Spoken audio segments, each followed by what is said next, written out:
The gunshot echoed across the Wyoming plains as Rebecca Foster ducked behind the worn counter of her father's general store, her heart hammering against her ribs like a wild stallion. It wasn't the first time she'd hidden from her father's drunken rage, but at 22, she'd sworn it would be the last. Blood trickled from her split lip as she wiped it with trembling fingers, knowing that in Cody, Wyoming, in 1879, a woman had precious few options to escape a life of brutality. The floorboards creaked under her father's heavy boots. "Get back here, girl. Think you can talk back to me?" His words slurred together as they always did after he'd emptied a bottle of whiskey. Rebecca clutched the small bundle of saved coins wrapped in a handkerchief, her ticket to freedom, though she had no idea where that freedom might lead. 5 years of secretly saving pennies after her mother's death had given her enough for a stage ticket, but not enough for a life. "You worthless little!" Her father's voice broke as he stumbled, crashing into a display of canned goods. Rebecca seized her chance, slipping through the back door into the alley. The cool spring air kissed her flushed face as she ran, her worn boots barely making a sound on the dirt street. She had no destination in mind, only escape. She rounded the corner and collided with a solid wall of a man. Strong hands steadied her before she could fall backward. "Whoa there, miss," a deep voice drawled. Rebecca looked up into the weathered face of Sheriff Thomas, his gray mustache twitching with concern as he took in her appearance. "Rebecca, what in heaven's name happened to you?" Her fingers instinctively went to her swollen lip. "Nothing, Sheriff. Don't you lie to me, girl." "Your father again." His kind eyes hardened. "That's the 3rd time this month I've seen you like this." Rebecca felt the weight of hopelessness pressing down on her. Sheriff Thomas was a good man, but the law could only do so much. Her father was the only store owner in town, and folks depended on him. "You can't keep living like this," the sheriff said gently, leading her toward his office. Inside, he handed her a handkerchief for her lip and settled behind his desk with a sigh. "I've got a letter here." He shuffled through some papers. "Might be an answer to your troubles." Rebecca watched him skeptically. "Fellow named Matthew Vance. Got a spread about 30 miles from here. Lost his wife to fever 2 years back. He's looking for a bride." "A mail-order bride," Rebecca's voice cracked. She'd heard stories of such arrangements, women desperate enough to marry strangers sight unseen. Sheriff Thomas nodded. "He's a decent man. I've known him some years now. Hard-working, owns a good piece of land. Doesn't drink, far as I know." "You're suggesting I marry a stranger to escape my father?" The idea seemed absurd, yet a small flame of possibility flickered in her mind. "I'm suggesting you consider all your options, Rebecca. Your father's getting worse.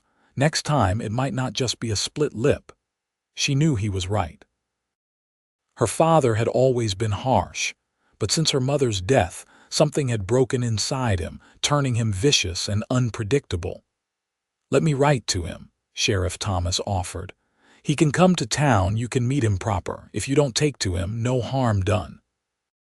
Rebecca twisted her hands in her lap, weighing the unknown against the certain misery of her current life. "All right," she whispered finally. "Write to him." 2 weeks passed with agonizing slowness. Rebecca endured her father's temper, dodging his fists when possible, bearing his blows when not.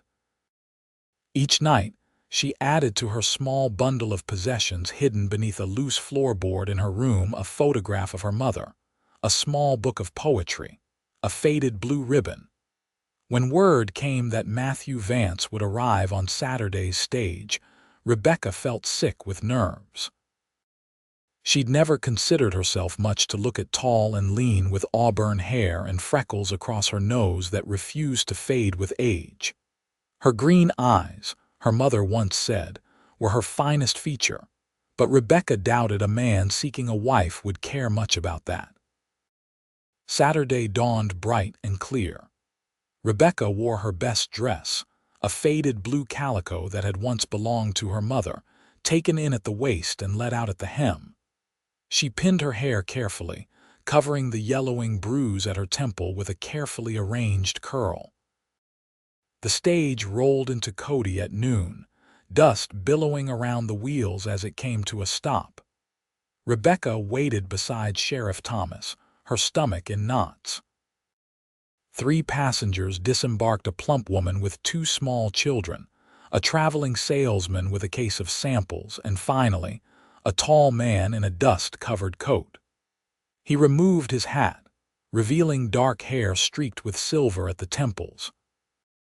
He looked older than Rebecca had imagined, perhaps in his mid-30s, with a face tanned and lined from years under the western sun. "That's him," Sheriff Thomas murmured. "Matthew Vance."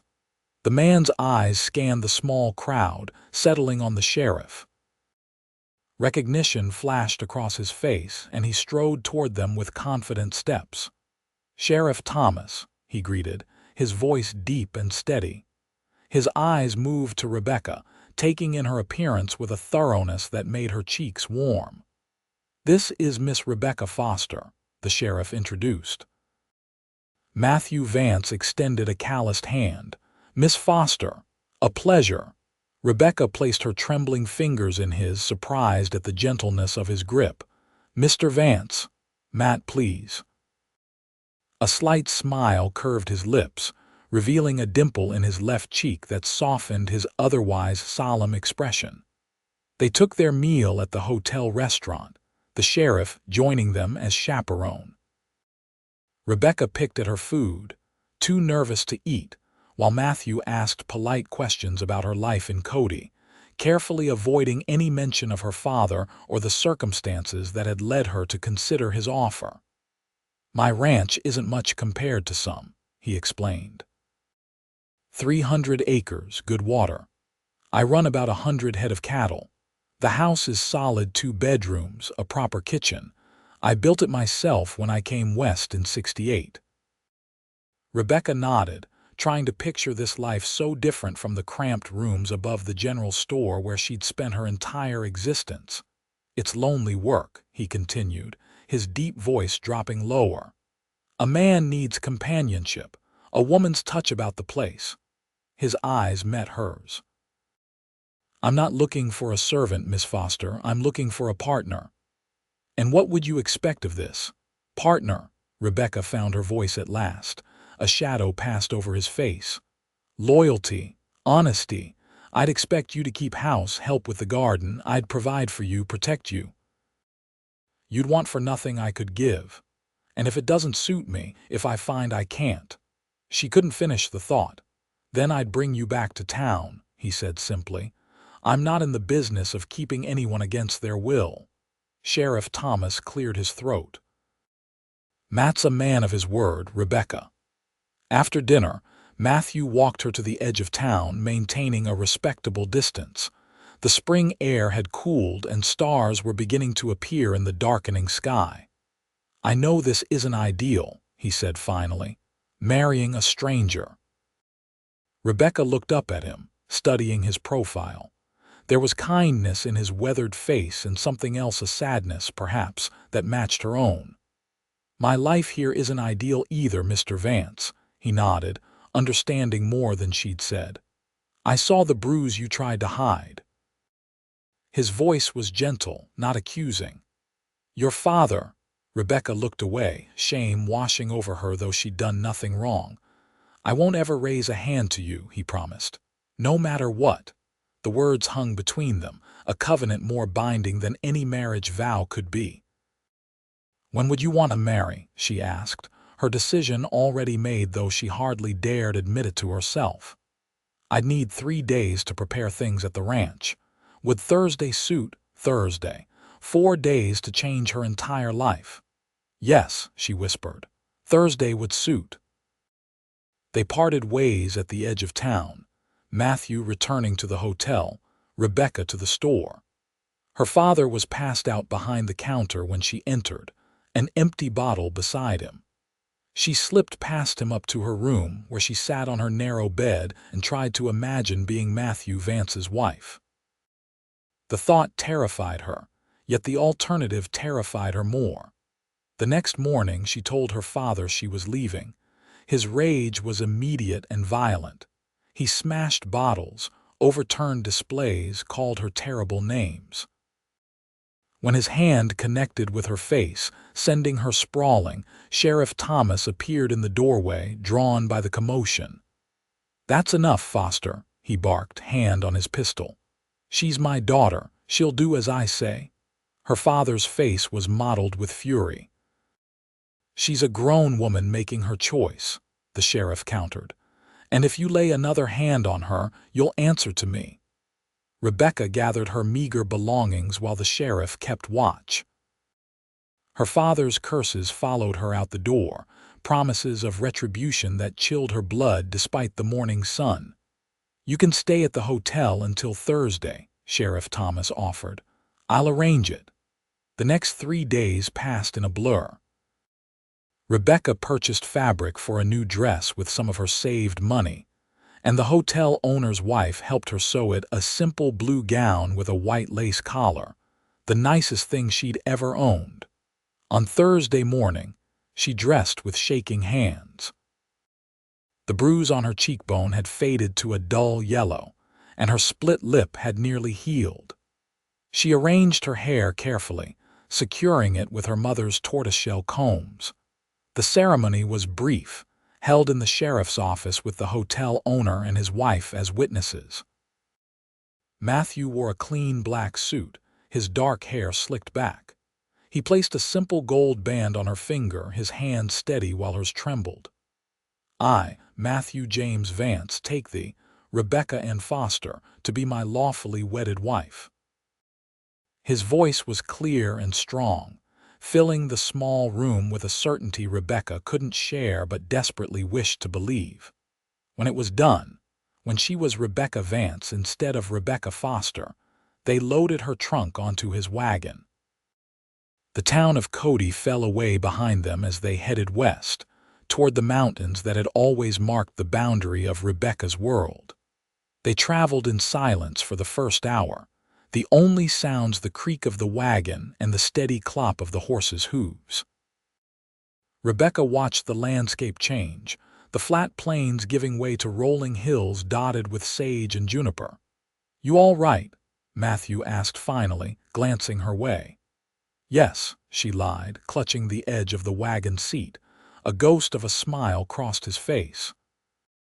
"It's all right to be scared, Rebecca." The sound of her name on his lips sent a strange shiver through her. "I'm not sure what to call you," she admitted. "Matt will do, or Matthew if you prefer." He handled the reins with easy confidence. "We've got a couple hours' ride yet. You might want to get comfortable." They stopped once by a small stream to water the horses and stretch their legs. Matthew handed her a canteen and a packet of jerky wrapped in waxed paper. The simple consideration that he'd thought to bring food for the journey made her throat tighten unexpectedly. The sun was beginning to sink toward the mountains when they crested a hill, and Matthew pulled the wagon to a halt. "There it is," he said, pointing ahead. "Vance Ranch." Rebecca's eyes followed his gesture. Below them, a valley spread out, green and lush compared to the drier plains around Cody. A creek wound through it like a silver ribbon, and in the center stood a house larger than she'd expected, with a wide porch and smoke curling from the chimney. "Who's tending the fire?" she asked, suddenly concerned they weren't alone. "Mrs. Winters from the next property over. She's been helping out since." He didn't finish the sentence. "She'll be gone now." They continued down into the valley, the wagon bumping over the rutted trail. As they drew closer, Rebecca could make out a barn, corrals, and several outbuildings. A few cattle grazed in a nearby pasture. Matthew pulled up before the house and set the brake. For a moment, neither moved. Then he jumped down and came around to her side, offering his hand to help her descend. Rebecca placed her fingers in his and stepped down onto what was now her home. The house was surprisingly welcoming inside, clean and well-ordered, with solid furniture and colorful braided rugs on the plank floors. A fire burned in the stone hearth, and a pot of stew simmered on the iron stove. "Mrs. Winters must have left that," Matthew said, hanging his hat on a peg by the door. "She's a fine cook." Rebecca stood in the center of the main room, taking it all in the table with 4 chairs, the comfortable-looking armchair by the fire, the bookshelves filled with volumes she itched to explore. "Let me show you the rest," Matthew offered, leading her through a short hallway. The kitchen was larger than she'd expected, with a proper pump at the sink and shelves stocked with provisions. A small room off it served as a pantry. "This is our bedroom," he said, opening a door off the main room. Rebecca's heart stuttered at the words "our bedroom." A large bed dominated the space, covered with a colorful quilt. A wardrobe stood against one wall, a washstand against another. Matthew must have sensed her discomfort. "You'll have it to yourself for now," he said quietly. "I'll take the other room until you're ready." Relief washed over her. "Thank you," she whispered. He showed her the second bedroom, smaller, with a narrow bed and chest of drawers, and the bathhouse attached to the back of the house, a luxury Rebecca hadn't expected.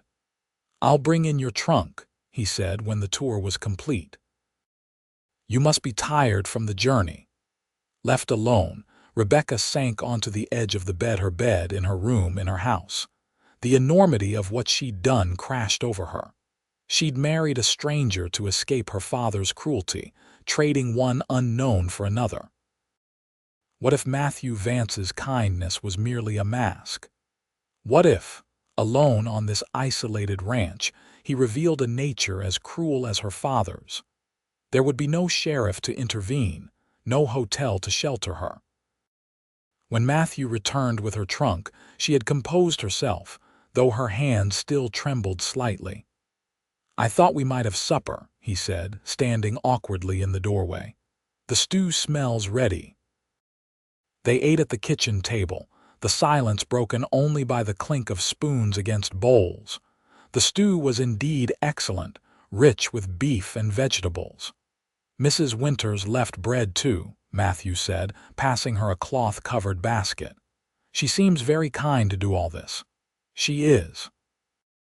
Her husband died in the war. She has a small place about 5 miles east with her son. He helps me sometimes with the cattle." Rebecca nodded, filing away the information. Neighbors, even distant ones, were good to know about. After supper, Matthew showed her where everything was kept in the kitchen, then excused himself to check on the livestock. Left alone, Rebecca washed the dishes and explored the house more thoroughly, running her fingers over the spines of books, examining the few photographs on the mantel. One showed a younger Matthew with a woman, both smiling. His wife, Rebecca assumed, feeling a strange pang. She'd been pretty, with dark hair and a sweet smile. When Matthew returned, he found Rebecca seated in the armchair with a book open on her lap. He stood in the doorway watching her for a moment before she noticed him. "I hope you don't mind," she said, closing the book quickly. "I love to read." "I don't mind at all. They're your books now, too." He moved to the fire, adding a log. "Emma loved that one, Dickens." Rebecca glanced down at Great Expectations in her hands. "Emma was your wife?" "Yes." His voice was steady, but his eyes held that sadness she'd noticed before. "She would have liked you." The simple statement touched Rebecca deeply. "I'm sorry for your loss," she said softly. Matthew nodded. "It's been 2 years. Life goes on." He straightened, suddenly businesslike. "I've put fresh water in the bathhouse if you want to wash up. I'll stay out here until you're settled." Rebecca gathered her nightgown and robe from her trunk and made her way to the bathhouse. The water was still warm, and she luxuriated in it, washing away the dust of travel and the lingering shadow of her old life. When she returned to the house, hair damp and face flushed from the warm water, Matthew was banking the fire for the night. "I'll be in the small room if you need anything," he said, not quite meeting her eyes. "Good night, Rebecca." "Good night, Matt," she replied, testing the shortened name. A small smile touched his lips before he turned away. In the bedroom, her bedroom, Rebecca slid between clean sheets that smelled of sunshine. The mattress was softer than any she'd slept on, the pillow plump and comfortable. Despite her anxiety about this new life, exhaustion claimed her quickly, and she fell into a dreamless sleep. She woke to the smell of coffee and bacon. For a disoriented moment, she couldn't recall where she was. Then memory flooded back: the wedding, the journey, Matthew Vance. Dressing quickly in her old calico, she made her way to the kitchen. Matthew stood at the stove, his back to her. He'd already dressed for the day in a faded blue shirt and worn denims. "Good morning," she said softly. He turned, spatula in hand. "Morning, hope you're hungry." "You didn't have to cook," she said, moving toward the stove. "That's my job now. Thought you might need rest after yesterday." He deftly transferred bacon to a plate. "Besides, I've been cooking for myself for 2 years. One more day won't kill me." They ate at the kitchen table, sunlight streaming through the east-facing window. Matthew explained his daily routine: up before dawn to tend the livestock, working the land or the cattle depending on the season, repairs to the buildings and fences as needed. "What would you have me do?" Rebecca asked when he'd finished. "Whatever you're comfortable with.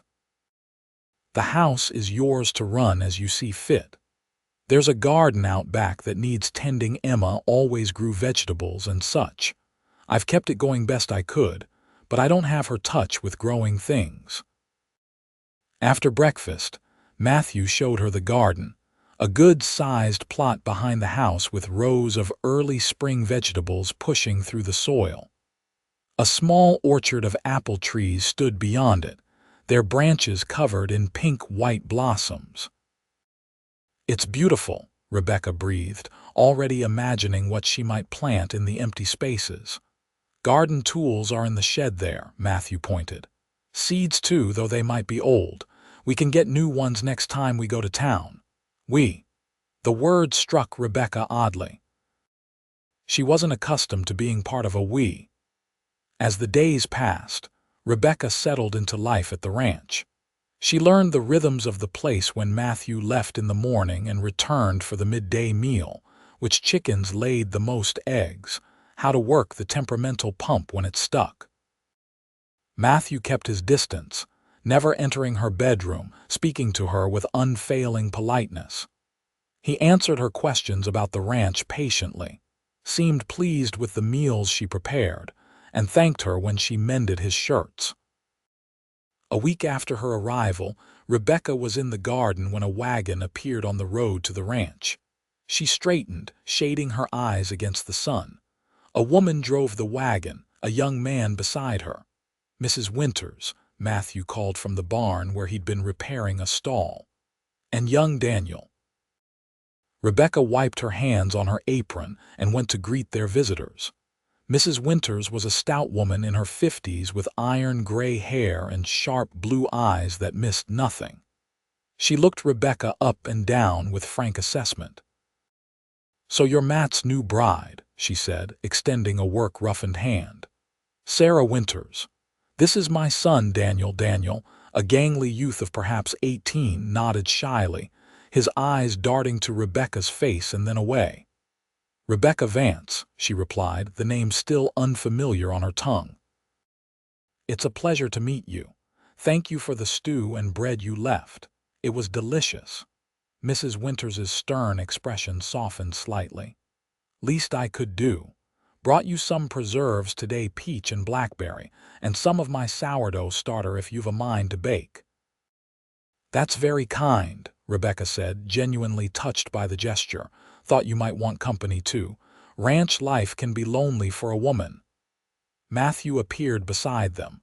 "Mrs. Winters, Daniel, good to see you, Matthew." Mrs. Winters nodded. Daniel's come to help with that broken corral fence. Appreciate it." Matthew clapped the young man on the shoulder. "It's a two-man job for sure." While the men worked on the fence, Mrs. Winters helped Rebecca harvest early lettuce and radishes from the garden. The older woman was brisk but kind, offering advice about the ranch and the changing seasons. "Winter's hard here," she warned. "You'll want to put up all you can from the garden. Matt's good about keeping meat on the table, but vegetables are scarce come January." "I've never preserved food before," Rebecca admitted. "My father owned the general store in Cody." Mrs. Winters's shrewd eyes took in the faint yellow bruise still visible on Rebecca's cheekbone. "I know Roger Foster," she said flatly. "Mean drunk. My husband traded with him years back." Rebecca said nothing, but her silence was confirmation enough. "Well," Mrs. Winters continued, her voice softening, "you've done well for yourself with Matthew. He's a good man. Treated Emma like a queen, he did. Did you know her well?" Rebecca couldn't help asking, "since she was a girl." "Our families came west together."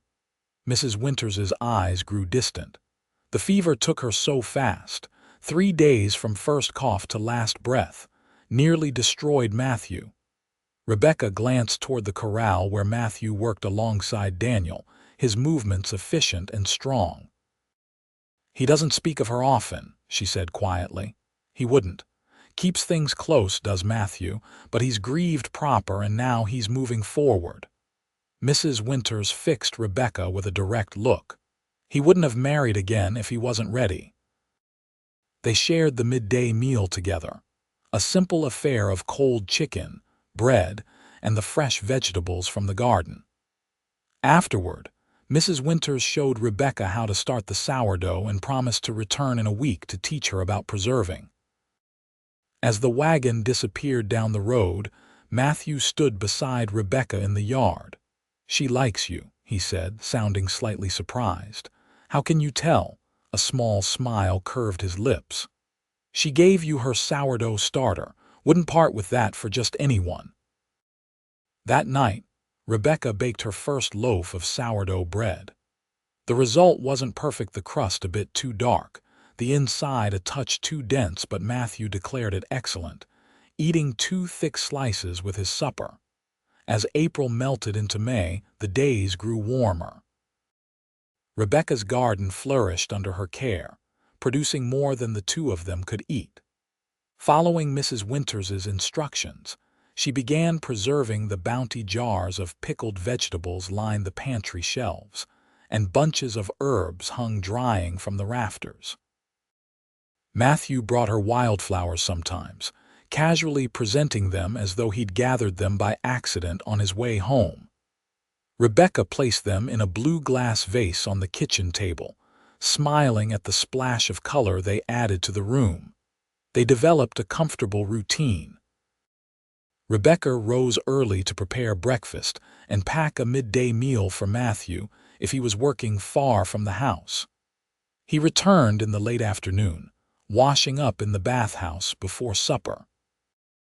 Evenings were spent by the fire, Matthew cleaning his tools or mending harness, Rebecca sewing or reading aloud from one of the books on the shelves. They spoke of daily matters, the cattle, the garden, the weather, but rarely of personal things.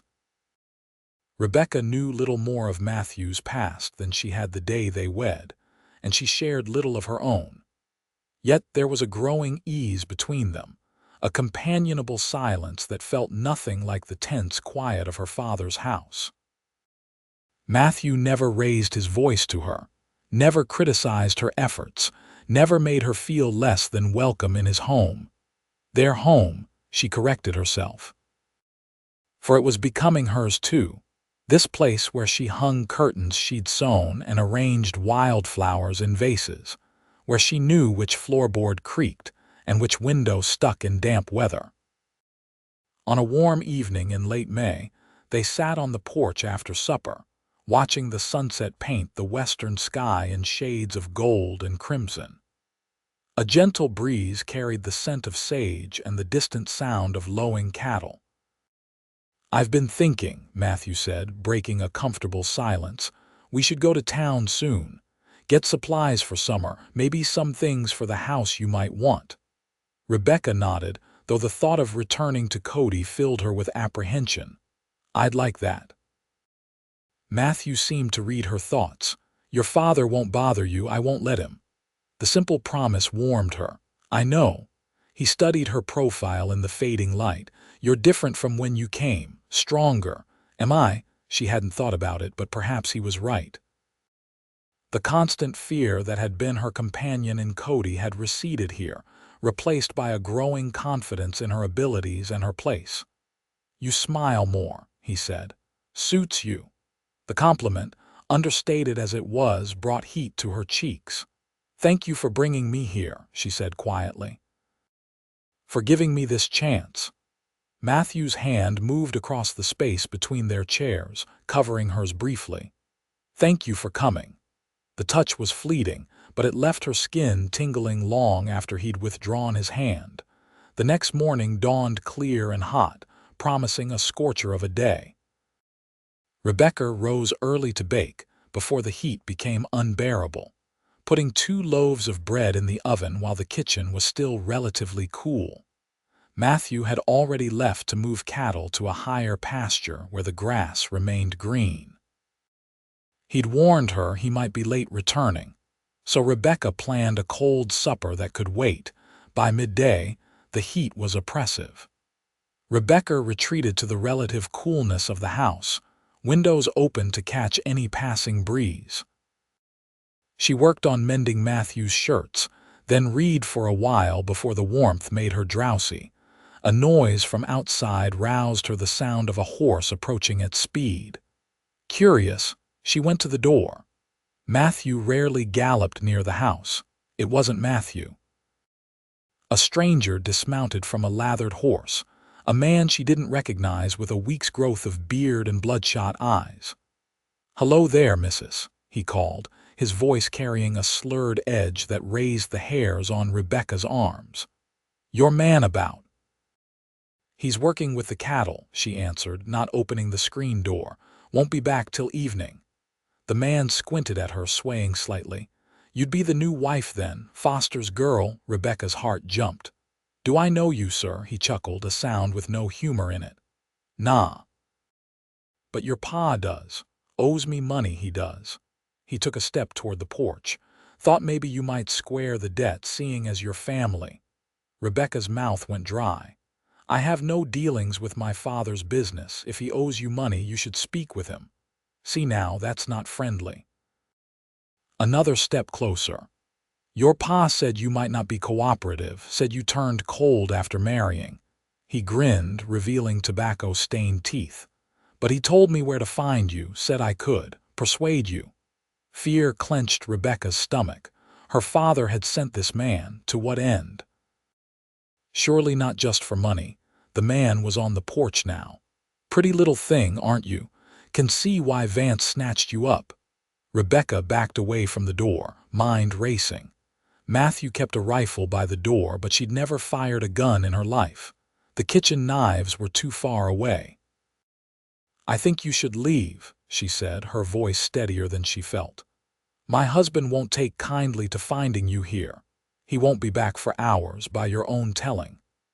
The man's hand tested the screen door. Finding it unlatched, he grinned wider. "Plenty of time for you and me to get acquainted." Rebecca backed further into the house, looking frantically for a weapon. The fireplace poker stood in its stand. She lunged for it just as the man pushed through the door. Now," he chided, advancing on her. "That's not very hospitable." Rebecca gripped the poker with both hands. "Get out of my house. Your pa said you turned wild out here, said maybe you needed a reminder of your place." He reached for her, but Rebecca swung the poker, catching him across the forearm. He howled, more in rage than pain, and lunged at her. Rebecca dodged, but her skirt caught on the edge of a chair, tripping her. She went down hard, the poker clattering from her grasp. The man was on her in an instant, his weight pinning her to the floor, his hand at her throat. "That wasn't smart, girl," he growled, his breath hot and reeking of cheap whiskey. "Now I'll have to teach you a lesson before I take you back to your pa." Rebecca fought wildly, scratching and bucking beneath him, but he was too heavy, too strong. Spots danced before her eyes as his grip on her throat tightened. A sudden crash made the man jerk his head up. Matthew stood in the doorway, his face a mask of cold fury. "Get off my wife." His voice was deadly quiet. The stranger's grip loosened in surprise, and Rebecca gasped in precious air. "This ain't your concern, Vance," he blustered. "Family matter. Her pa sent me." He never finished the sentence. Matthew crossed the room in 3 strides, hauling the man off Rebecca with one powerful motion and throwing him against the wall. "Rebecca." Matthew's eyes never left the stranger, but his voice gentled when he spoke to her. "Are you hurt?" she coughed, rubbing her throat. "No, I'm all right." The stranger pushed himself away from the wall, glaring. "Foster said I could bring her back, said she was stolen property." Matthew's jaw tightened. "She's my wife, my legal wife. If Roger Foster has a problem with that, he can come himself, not send some drunken thug to assault her." "You calling me a thug?" The man's hand moved toward his hip where a pistol was holstered. Matthew was faster. His own pistol appeared as if by magic, aimed steady at the man's chest. "I'm calling you trespassing. Get out." For a tense moment, Rebecca thought the man might draw anyway, but something in Matthew's eyes, a cold certainty, perhaps made him reconsider. He backed toward the door. "Foster won't like this," he muttered. "Foster can go to hell," Matthew replied evenly. "And if I ever see you within 10 miles of my property again, I'll shoot you where you stand. Now get on your horse and ride." The man slunk out, casting one last venomous look at Rebecca before mounting his horse and galloping away. Matthew holstered his pistol and knelt beside Rebecca, his hands gentle as they touched her face, her throat where bruises were already forming. "I'm sorry," he said, his voice rough with emotion. "I should have been here." "You couldn't have known," she whispered. Her whole body was trembling now, reaction setting in. Matthew helped her to her feet, leading her to his armchair by the cold fireplace.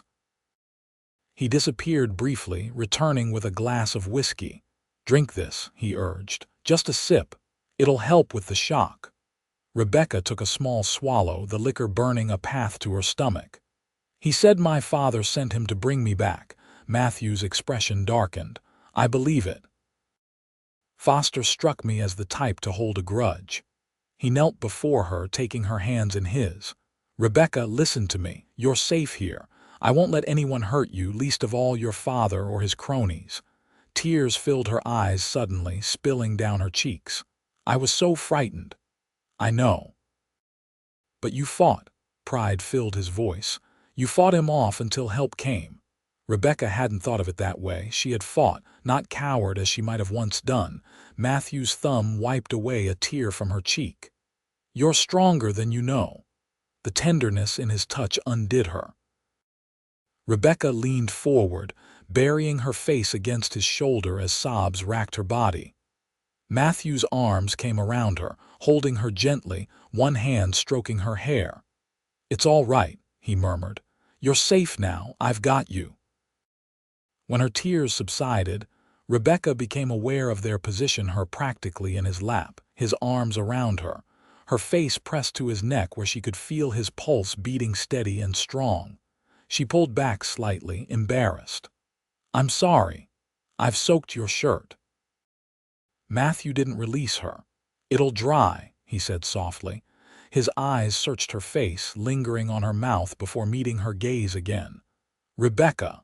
Whatever he meant to say was interrupted by the smell of smoke from the kitchen. "The bread!" Rebecca exclaimed, suddenly remembering the loaves she'd left in the oven. Matthew helped her up, and they hurried to the kitchen where smoke billowed from the oven. The loaves were blackened beyond saving. Rebecca stared at them in dismay, an absurd desire to cry rising again. It's just bread, Matthew said gently, opening windows to clear the smoke. We can make more tomorrow. Rebecca nodded, fighting back tears. It wasn't the bread, of course. It was everything: the attack, the fear, her father's continuing hatred, and now this small domestic failure on top of it all. Matthew seemed to understand. He led her back to the main room and settled her in the chair again. "Rest," he said. "I'll take care of supper." "But I had planned, Rebecca." His voice was firm but kind. "Let me take care of you tonight." No one had ever said those words to her before. Rebecca sank back in the chair, suddenly exhausted. "All right." Matthew moved about the kitchen, putting together a simple meal of cold ham, cheese, and apples. They ate in the main room rather than at the table, Rebecca still in the armchair, Matthew sitting cross-legged on the hearth rug. "I think we should go to town tomorrow," he said when they'd finished eating. "Tell Sheriff Thomas what happened, make it official." Rebecca's stomach knotted at the thought of seeing her father. "Do we have to? If we don't, your father will keep trying." Matthew's eyes hardened. "We need to put a stop to it now." She nodded, knowing he was right. That night Rebecca couldn't sleep. Every creak of the house, every whisper of wind made her start, imagining the stranger returned. When a floorboard creaked in the hallway, she sat bolt upright, heart pounding. "Rebecca." Matthew's voice came softly through the door. "Are you all right?" "Yes," she lied. Then, "No, I'm sorry. I keep thinking he'll come back." A pause, then, "Would you like me to sit with you for a while?" Rebecca hesitated only briefly. "Please." The door opened, and Matthew entered, wearing only his trousers, his chest bare in the moonlight streaming through the window. Rebecca clutched the quilt to her chin, suddenly conscious of her thin nightgown. Matthew sat on the edge of the bed, careful to maintain a proper distance. "Try to sleep," he said. "I'll stay until you do." Rebecca lay back down, curling on her side facing him. "Thank you," she whispered. "For what?" "For saving me today, for being kind." Matthew's hand found hers on top of the quilt, his fingers warm and calloused. "You don't need to thank me for that." "I do," she insisted softly. "My father never was kind, I mean." In the dim light she saw his jaw tighten. "I gathered that. I never knew it could be different," she admitted, "until I came here." Matthew's thumb traced circles on the back of her hand. "You married to escape a hard life," he said quietly. "I promised myself the day you agreed to come here that you'd learn what soft feels like." The words, so simple yet so profound, brought fresh tears to Rebecca's eyes. "I think I'm beginning to," she whispered. Matthew stayed until her eyelids grew heavy and her breathing deepened.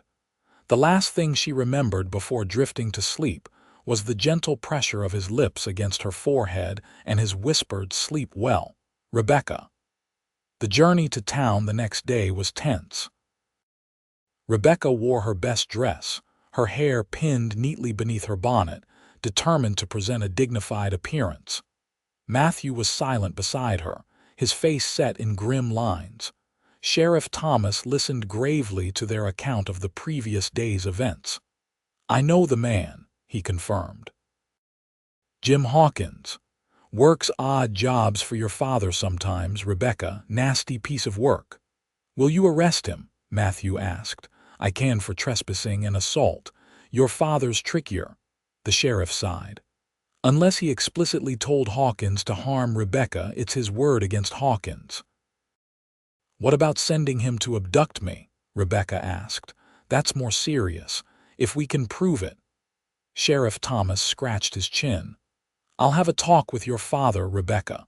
Make it clear that you're a married woman now, legally beyond his authority." "I'd like to have that conversation too," Matthew said, his voice deceptively mild. The sheriff shook his head. "Not a good idea, Matt. Let me handle Foster. You take care of your wife." They left the sheriff's office and headed to the general store, not Foster's, but a smaller establishment that had opened recently on the other side of town. Rebecca felt eyes on her as they walked, heard whispers behind hands. Word of her marriage had clearly spread. In the store, Matthew insisted she choose fabrics for new dresses, household linens, and small luxuries she would never have purchased for herself: a bottle of rose-scented toilet water, a tortoiseshell comb to match the ones that had been her mother's. As they loaded their purchases into the wagon, a familiar figure staggered down the street toward them. Rebecca's heart sank. Her father, clearly deep in his cups despite the early hour, had spotted them. "There she is," he bellowed, pointing a shaking finger at Rebecca.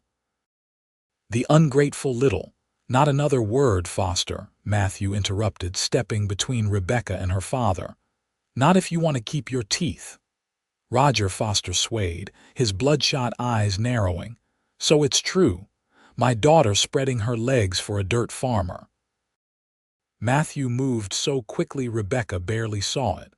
One moment he was beside her, the next he had Foster by the collar, lifting the smaller man nearly off his feet. "That's my wife you're speaking of," he said, his voice deadly quiet. "Apologize." Foster sneered, alcohol giving him false courage. "I'll see you both in hell first." Matthew's grip tightened. "You sent a man to assault her, to drag her back here against her will. That wasn't just mean, Foster, it was stupid.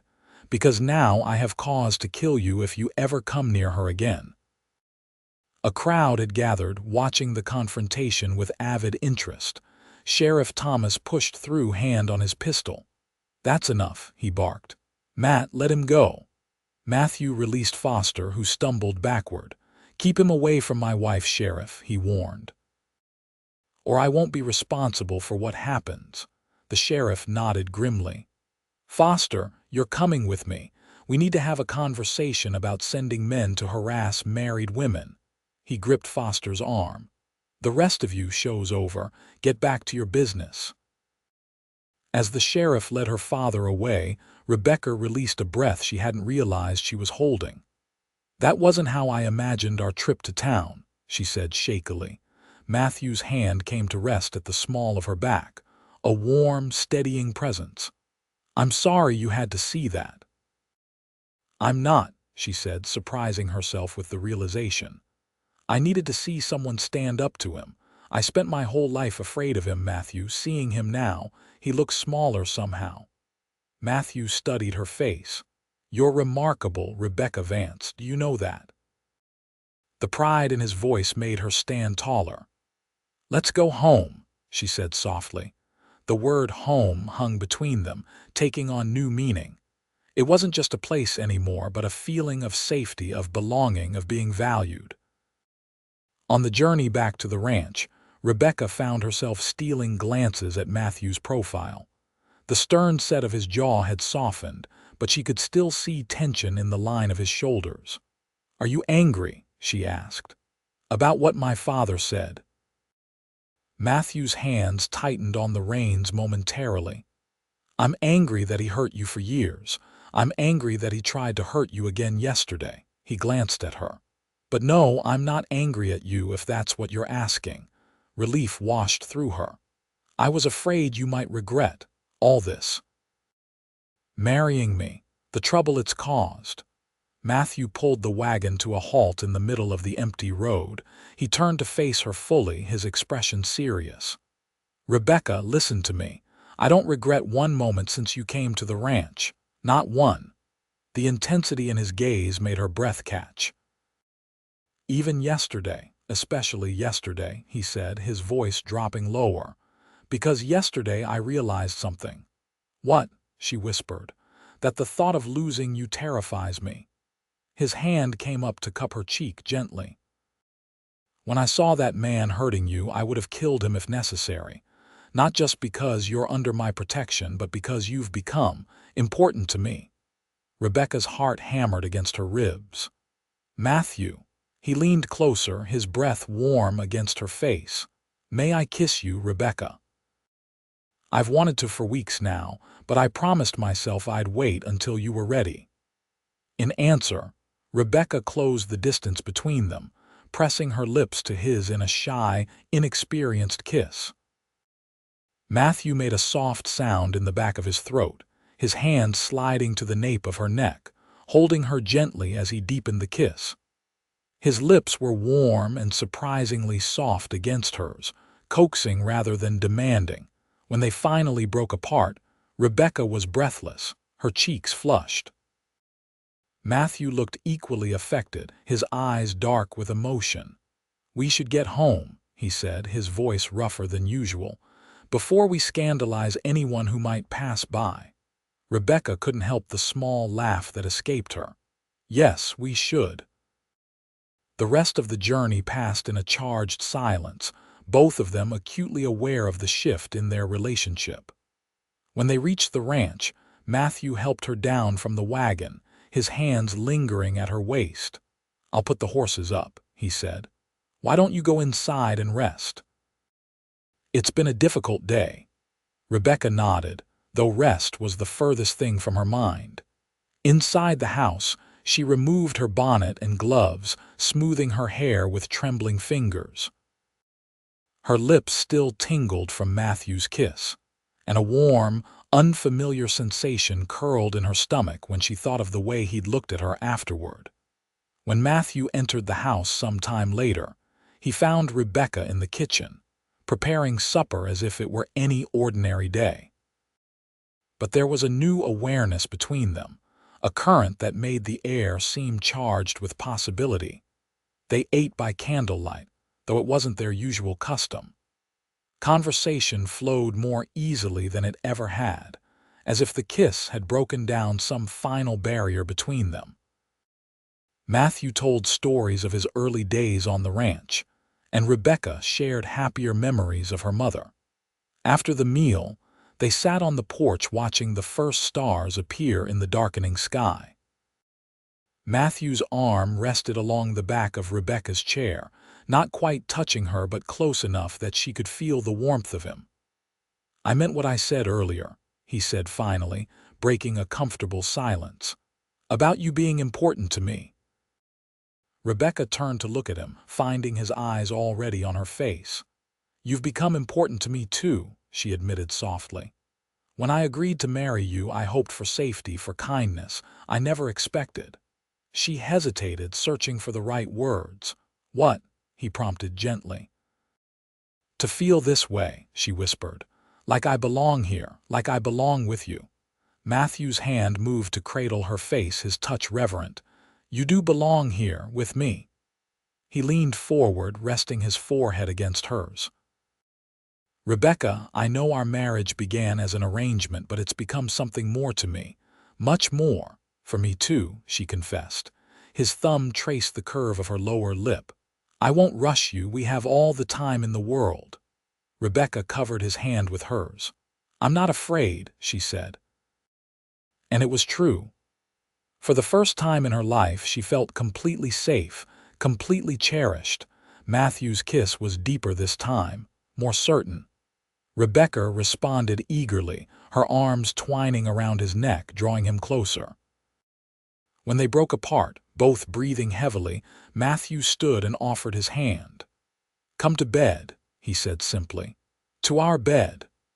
Rebecca placed her hand in his, letting him lead her into the house, down the hallway, to the bedroom that had been hers alone until now. In the soft glow of the oil lamp, they undressed each other slowly, reverently. Rebecca had expected to feel shy, but Matthew's obvious admiration of her body banished any self-consciousness. His hands and lips explored her with gentle thoroughness, teaching her what pleasure could be.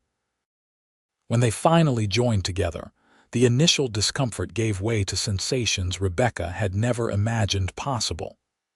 Matthew moved above her, his eyes never leaving hers, whispering words of praise and adoration that made her heart swell with emotion. Afterward, lying in his arms, Rebecca felt a sense of completion she'd never known before. Matthew's fingers traced lazy patterns on her bare shoulder, his breathing deep and content. "All right," he murmured against her hair. Rebecca smiled against his chest. "More than all right." He tightened his arms around her.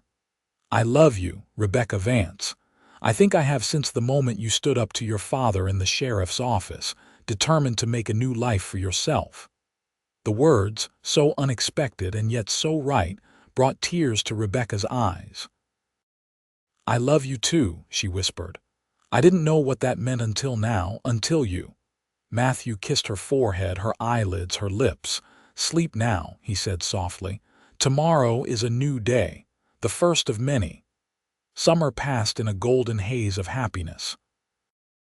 Rebecca's garden flourished under her care, producing more than they could eat.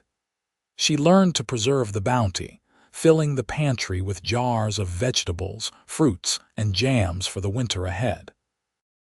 Matthew taught her to ride, and they explored the ranch together during the long summer evenings, discovering hidden meadows and cool streams where they sometimes swam on the hottest days. Their nights were filled with passion and tenderness, each discovery bringing them closer together. Rebecca blossomed under Matthew's love, finding confidence and joy in her new life. In August, Mrs. Winters organized a neighborhood gathering, a rare social event that brought together the scattered ranches and homesteads within a 20-mile radius. Rebecca fretted over what to wear and what dish to bring, nervous about meeting so many strangers at once. "They'll love you," Matthew assured her, buttoning his good shirt for the occasion. "Just as I do." The gathering was held in a meadow near the Winters' ranch, with tables set up beneath the trees and lanterns hung from branches for when darkness fell. Rebecca was introduced to dozens of people whose names she tried desperately to remember: weathered ranchers and their practical wives, young cowboys working the larger spreads, children who ran wild through the grass. To her surprise, she was welcomed warmly. The women admired her preserves and asked for her recipes. The men complimented Matthew on his good fortune with meaningful looks that made Rebecca blush. Even the children took to her, especially a small girl with missing front teeth who attached herself to Rebecca's skirts and insisted on being shown the wildflowers growing at the meadow's edge. As twilight deepened, someone produced a fiddle, and dancing began on a flat patch of ground cleared for the purpose. Matthew led Rebecca into a lively reel, both of them laughing as they navigated the unfamiliar steps. Later, as they swayed to a slower melody, his arms around her waist, his cheek against her hair, Rebecca felt a surge of gratitude for the twist of fate that had brought her to this place, to this man. "Happy," Matthew murmured against her ear. "Completely," she answered honestly. That night, as they lay together in their bed, Matthew propped himself on one elbow to look down at her face in the moonlight streaming through the window. "I have something for you," he said, reaching for the drawer of the bedside table. Rebecca watched curiously as he withdrew a small velvet pouch. "What is it?" Matthew emptied the contents into his palm, a gold ring set with a small, perfect diamond that caught the moonlight and scattered it in tiny rainbows. "It was my mother's," he explained. "I should have given it to you when we married, but it didn't seem right then when our arrangement was what it was." Rebecca's eyes filled with tears as she understood what he was saying.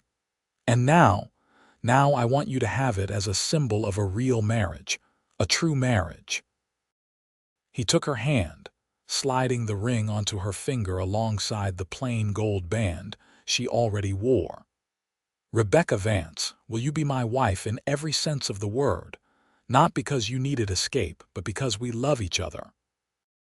"Yes," she whispered, pulling him down for a kiss that conveyed all the emotion words couldn't express.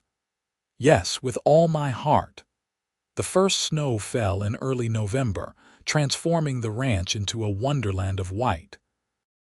Rebecca stood at the window, wrapped in a shawl, watching the flakes drift down from a pearl-gray sky.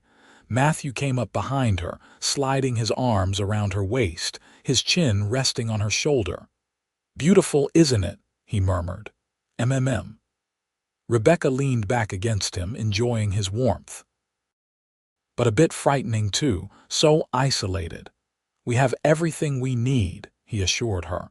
Food in the pantry, wood for the fire, each other for warmth. His hand splayed possessively over her still flat stomach. And soon there'll be 3 of us to keep each other company. Rebecca covered his hands with hers, smiling at the reminder of the new life growing within her. They'd discovered her pregnancy just 2 weeks earlier, and Matthew had been walking around with a permanent smile ever since. "I never thought I could be this happy," she confessed, turning in his arms to face him. "When I agreed to marry you, I only hoped for safety, for kindness. I never dreamed I'd find this." Matthew's eyes softened as he looked at her. "What's this?" he teased gently. "Love," she answered simply. "A real home, a family of my own." She stretched up to kiss him. "Everything I never knew I wanted." Outside, the snow continued to fall, blanketing the world in soft white silence. Inside, the fire crackled in the hearth, and Rebecca Vance, once so desperate to escape a hard life, finally understood what soft truly felt like.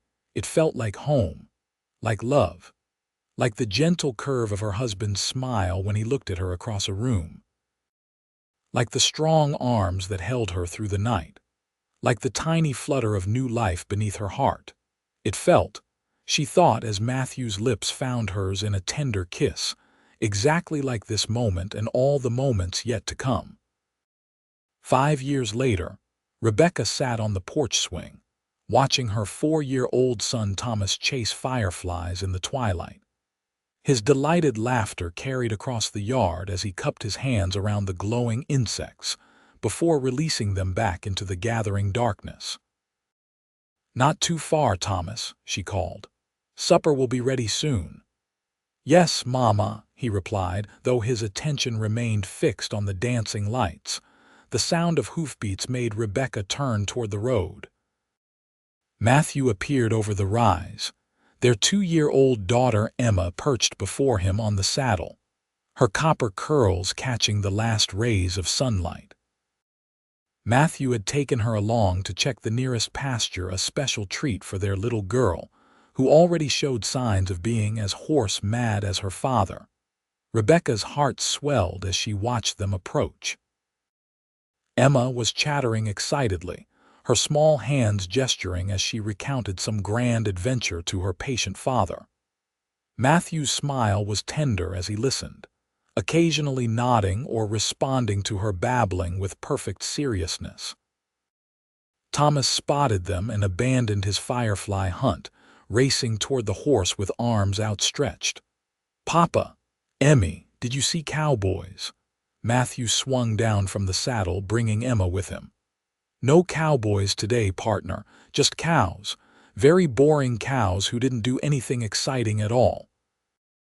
"But we saw an eagle, Tommy," Emma announced importantly. A real big one indeed," Matthew confirmed, setting Emma on her feet and ruffling Thomas's dark hair. "Nearly carried your sister off, it was so big."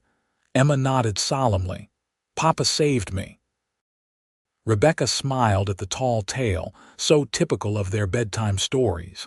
Matthew crossed to the porch and bent to kiss her, his lips warm against hers. "Evening, Mrs. Vance. What smells so good?" "Rabbit stew," she answered. "Mrs. Winters brought us fresh carrots this morning." "MMM." He kissed her again, lingering this time. "Almost as delicious as you." "Matthew," she scolded, though she couldn't help smiling. "The children are completely uninterested in their parents being in love," he finished, glancing at Thomas and Emma, who were now engaged in their own firefly hunt, heads bent together in concentration. Rebecca leaned into his side as he sat beside her on the swing, his arm automatically going around her shoulders. "How are the cattle? Fat and happy. Should fetch a good price when we drive them to market next month." He pressed a kiss to her temple. "How are you feeling?" "Better than this morning." Rebecca placed a hand on her still flat stomach, where their 3rd child was just beginning to make its presence known. "Much better. The ginger tea helps." Matthew's hand covered hers, his expression tender. "I still say it's a boy this time." "Based on what evidence, Mr. Vance?" she teased. "Just a feeling." He winked. "Can a man have intuition too?" Rebecca laughed, the sound as free and joyous as it had been rare in her old life. "I suppose he can." They sat in comfortable silence for a moment, watching their children's silhouettes against the deepening twilight. The ranch had prospered over the years. The herd had grown. The house had expanded with a new room for the children, and the garden now included a small orchard of fruit trees that Rebecca had planted herself. "I had a letter from Sheriff Thomas today," Matthew said finally. "Your father passed away last week. Liver failure, the doctor said." Rebecca absorbed the news with a complex mix of emotions. She hadn't seen Roger Foster since that confrontation in town 5 years ago. Sheriff Thomas had made sure he understood the consequences of bothering Rebecca or sending others to do so. Occasionally, she heard news of him through Mrs. Winters or others who visited Cody, none of it good. "Are you all right?" Matthew asked gently. "Yes," she said, surprised to find it was true. "I mourned the father he could have been long ago, the man he actually was. I feel nothing but pity for him." Matthew squeezed her shoulder. "You're a better person than he deserved as a daughter." "I had a good teacher in forgiveness," she said, looking up at him. "You taught me that the past doesn't have to define the future." "You taught yourself that, Rebecca. I just provided the space for you to discover your own strength." She rested her head against his shoulder. "Either way, I'm grateful. For this life, for our children, for you." "Thomas, Emma," Matthew called. "Time for supper." The children raced toward the porch, cheeks flushed with excitement and the cool evening air. Thomas launched himself at his father's knees while Emma climbed into Rebecca's lap, her small body warm and solid. "Mama, I caught 7 fireflies," Thomas announced proudly, "and I let them all go so they could find their families." "That was very kind of you," Rebecca said, smoothing his dark hair that matched his father's. "Papa says creatures belong with their families," Thomas recited seriously. "Even bugs." Matthew's eyes met Rebecca's over their children's heads, a lifetime of love and shared understanding in that single look. "Papa's right," she said softly. "Everyone deserves to be where they're loved." Later that night, with the children tucked into bed and the house quiet around them, Rebecca stood at the bedroom window, looking out at the star-filled sky. Matthew's arms came around her from behind, his chin resting on her shoulder just as it had that snowy day years ago. "What are you thinking about?" he asked, his breath warm against her neck. "How different my life would have been if I hadn't had the courage to leave Cody that day. If Sheriff Thomas hadn't suggested I marry you, if you hadn't been the kind of man you are." Matthew turned her in his arms, his eyes serious in the lamplight. "You would have found your way to happiness somehow. You're too strong not to have." Rebecca shook her head. "I wasn't strong then. I was terrified, desperate." "Yet you took a chance on a stranger rather than accept what you knew was wrong. That's courage, Rebecca."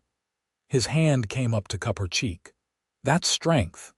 She leaned into his touch. "Perhaps, but I'm glad it was you, that day in the sheriff's office when I first saw you step off that stage." Something in me knew even then. "Knew what?" he asked, a smile beginning at the corners of his mouth. "That you were the beginning of something wonderful, the start of the life I was meant to live." Matthew's kiss was tender, filled with the quiet certainty of their love. When they came together in their bed, it was with the familiar passion that had only deepened over their years together. Afterward, Matthew's hand rested protectively over her stomach where their third child grew. "I meant what I said that day," he murmured, his voice thick with emotion. "When I told you I wanted you to know what soft feels like." Rebecca smiled in the darkness, remembering. You've kept that promise every day since, and I'll keep it for all the days to come," he vowed. "For you, for our children, for the family we've made together."